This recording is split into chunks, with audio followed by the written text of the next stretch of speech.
Majority Floor Leader. The Secretary will please call the case before the Senate, treating as an impeachment court. Case number 002-2011 in the matter of impeachment trial of Honorable Chief Justice Renato C. Corona. The Majority Floor Leader.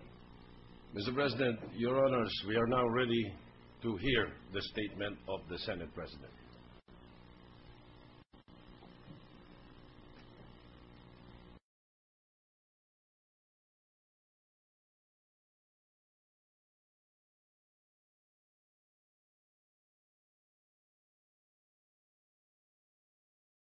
Of the Senate, my countrymen.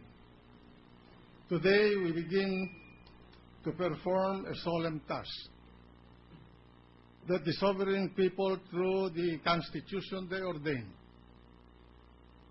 have reposed upon us, the senators of the Republic. We convene as a body of jurors to try and render judgment on the Chief Justice of the Supreme Court under the articles of impeachment filed with the Senate by 188 members of the House of Representatives. The task at hand is a constitutional mandate and duty which we have no discretion to postpone or evade.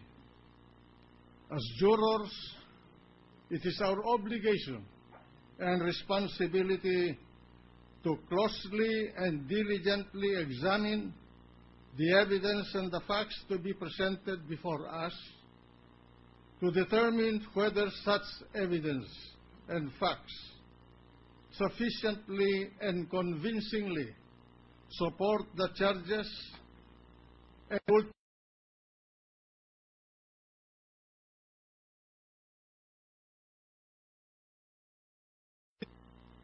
and the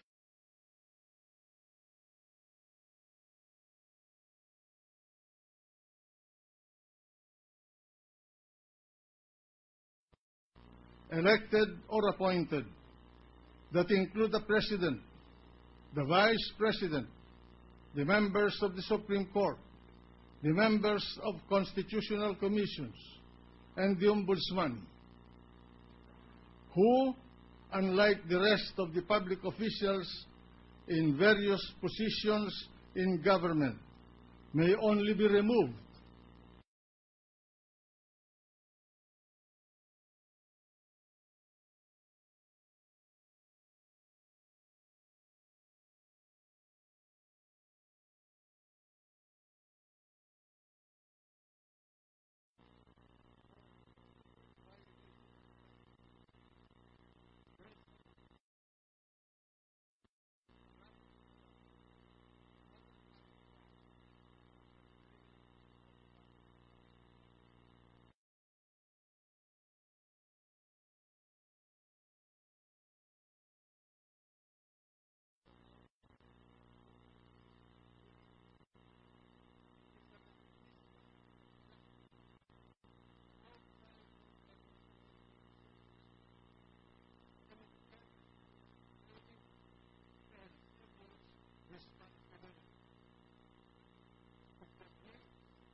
normal functions and duties as legislator.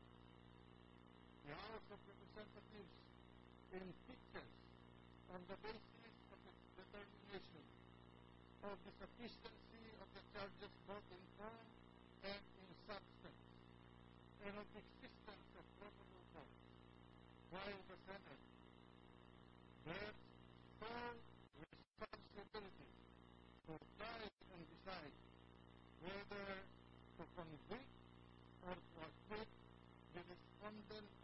in an impeachment case, that is, whether or not the respondent official deserves to be removed from the office he or she occupies based on the grounds dictated in the Constitution. While it has often been said that, by and large, the trial in an impeachment case is political in nature, nonetheless, that is neither an excuse nor a license for us to ignore and abandon our solemn and higher obligation and responsibility as body of jurors to see to it that the Bill of Rights are observed and that justice is served, and to conduct the trial with impartiality and fairness, to hear the case with a clear and open mind, to weigh carefully in the scale the evidence against the respondent, and to render to him a just verdict based on no other consideration than our Constitution and law, the facts presented to us, and our individual moral conviction. I would like to remind the opposing side, my colleagues, as well as the public and the media, that this trial will be governed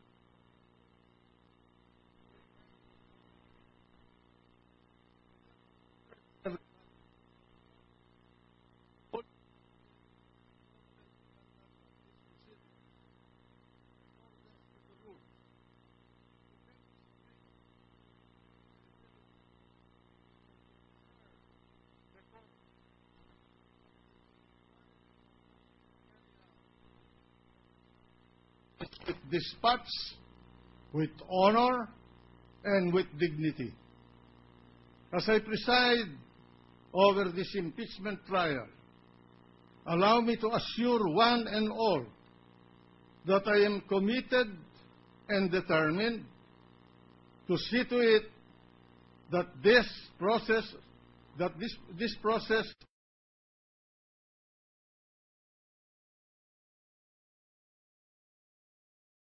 justice of the Supreme Court. We cannot escape the reality that, in a larger sense, the conduct of this trial and its outcome will necessarily have a serious impact on the entire nation.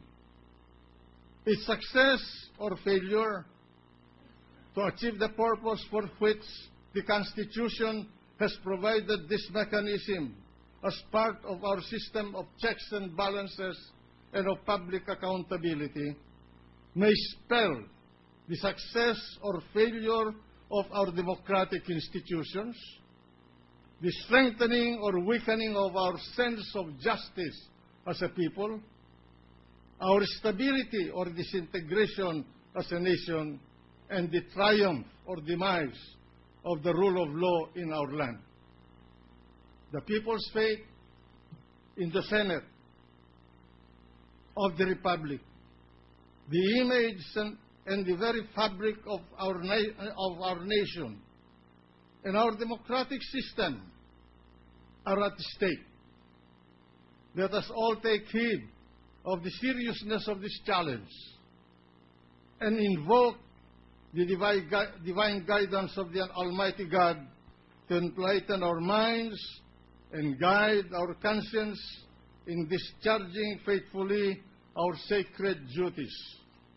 May God provide us with sufficient physical strength, intellectual keenness, and moral courage to render justice in the case before us on the basis of the law, our honest perception and understanding of the facts, and in accordance with the dictates of our individual conscience. Thank you very much.